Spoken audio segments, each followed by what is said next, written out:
Le tribalisme, le népotisme, l'absence de sanctions. Et si ces réalités expliquaient la crise profonde que traverse le Congo aujourd'hui? Dans cette vidéo, nous analysons le discours fort de Destin Gavet, candidat à la présidentielle de mars 2026, qui dénonce les dérives du pouvoir. Des accusations graves, mais aussi des propositions concrètes. Regarde jusqu'à la fin pour comprendre les véritables enjeux politiques et sociaux derrière ces déclarations. Et surtout, like la vidéo et abonne-toi pour ne rien manquer des analyses sur l'actualité africaine. Mais c'est la règle au Congo, le népotisme. Regardez dans le gouvernement. Le président de la République a le fils, le beau-fils, les beaux-fils, les neveux, les nièces.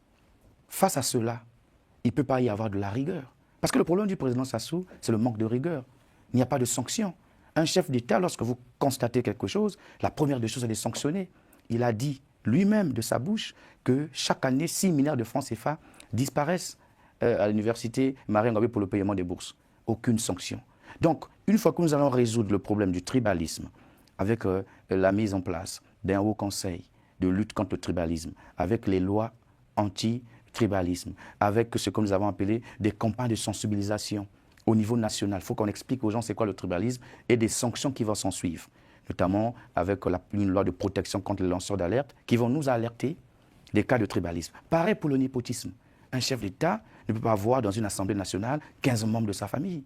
Ça devient un conflit d'intérêts. Et à côté, le manque de patriotisme. Quand les gens prennent de l'argent du pays qui peut servir à créer des emplois, qui peut servir à financer les formations pour les jeunes, pour venir les planquer dans les paradis fiscaux, acheter des maisons, des parts et d'autres, c'est le manque de patriotisme. Une fois que nous réglons ces choses, vous allez voir que ce que vous avez dénoncé, les policiers qui ne sont pas bien formés, qui sont des Yakanuki, parce que c'est le neveu d'un tel colonel, il faut le prendre.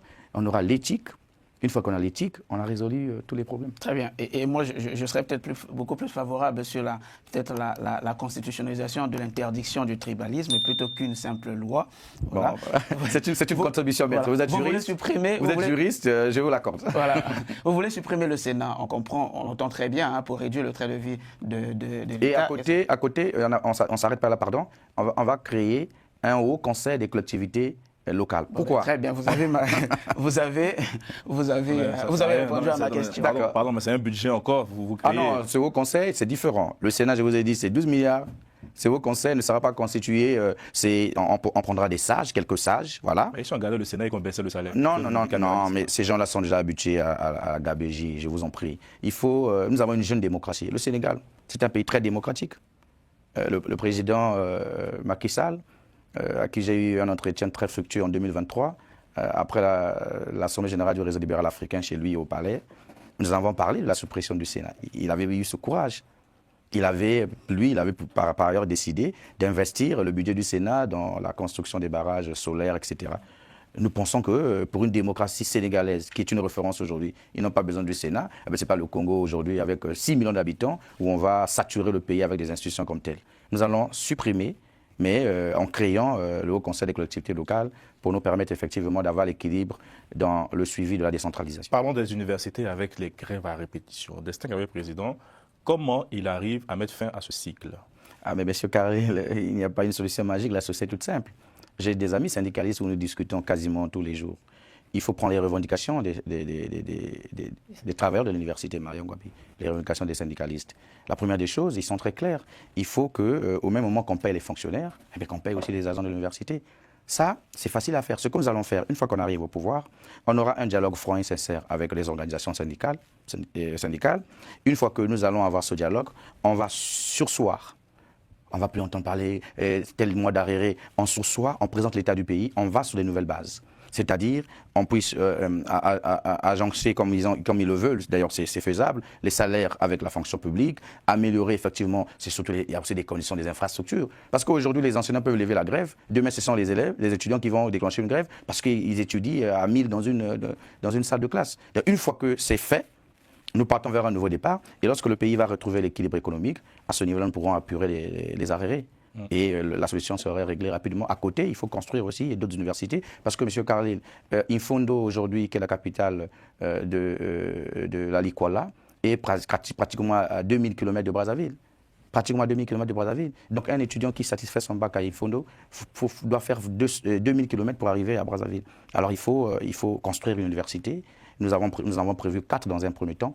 Construire une université à Infondo, construire une université à Owando, pour permettre toute cette zone cuvette ouest, cuvette et même des nouveaux départements de l'infini, les plateaux, réhabiliter complètement l'université Marien Ngouabi, construire une université à Pointe-Noire, ça nous fait déjà 3, et construire une université... En cours, me semble-t-il, à Pointe-Noire. Non, ça c'est une université catholique, c'est privé. Je crois que la première pierre avait été, me semble-t-il. Oui, mais nous connaissons... Et puis Marien Ngouabi va être réhabilité par la SNPC. Non, mais nous prenons le pouvoir dans 2 mois. Donc, très bien. La SNPC a pris l'engagement de réhabiliter l'université Marien Ngouabi. Ben, nous le ferons peut-être pas la SNPC parce que ce n'est pas de la responsabilité de la SNPC en tant que telle, mais si on parle d'une responsabilité sociétale, c'est un moyen de détournement des fonds. Parce que pour une société qui vend le pétrole à 1000 milliards, de la responsabilité sociétale, vous avez à peu près 10%.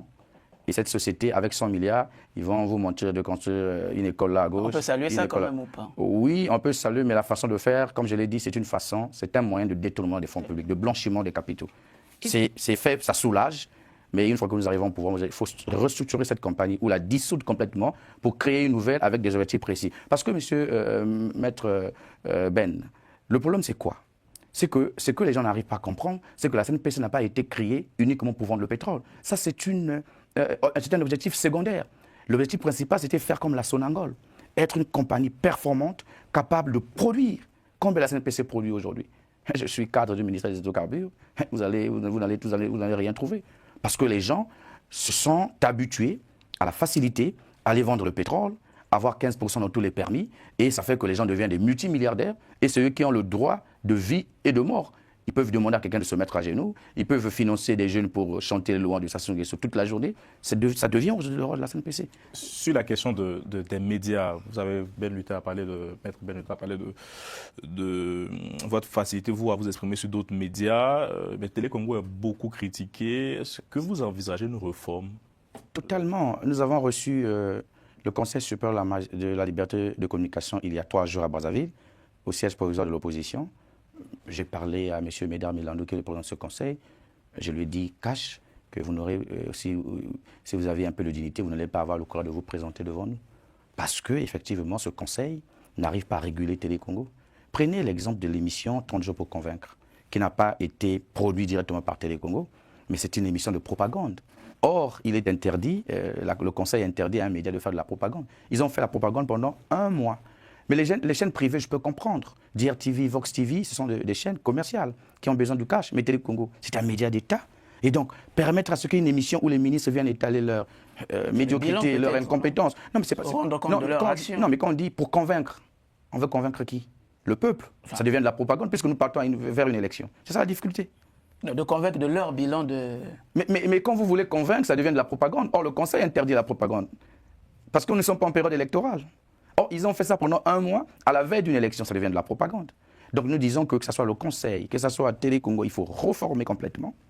Il faut avoir des chaînes de télévision avec des standards internationaux.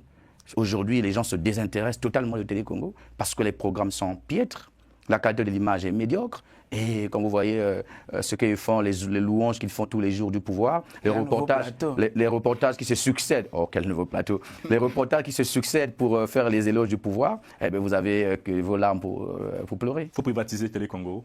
Non, je ne pense pas. Il faut toujours avoir des médias d'État, c'est très important. Il faut canaliser, structurer. Parce qu'aujourd'hui, le problème du Congo, c'est un problème de structuration. Il faut même nettoyer la classe politique. Il faut assainir l'espace politique. Aujourd'hui, vous avez l'achat des consciences. Mais si vous avez un chef d'État qui dit « je vais inaugurer une usine, je n'ai pas besoin de la population pour venir m'applaudir ». Parce que la population vient, parce qu'on leur donne 2000, on leur déplace. Mais si un président de la République prend des décisions fermes, je ne veux pas de ça, il faut que nous travaillions. Vous allez voir que ce phénomène va disparaître. Donc il faut tout simplement de la rationalité, en tout et pour tout. En politique, dans le social, dans l'économie, dans le juridique. Que pensez-vous de ECAREC? Oh là là, vous savez, il y a quelque chose qui m'a fait rire parce que j'ai suivi M. Carlyle en face de M. Adou Danga. J'ai senti en lui de la peine. À un moment donné, la peine pouvait se transformer en rire. Parce que j'ai discuté avec Mme Mankene, que j'ai tourné une émission avec elle hier sur Vox TV à propos, parce qu'il y avait quand même une confrontation. Le débat est ouvert. Ces réformes peuvent-elles réellement transformer le Congo? Dis-le en commentaire et partage la vidéo pour élargir la discussion.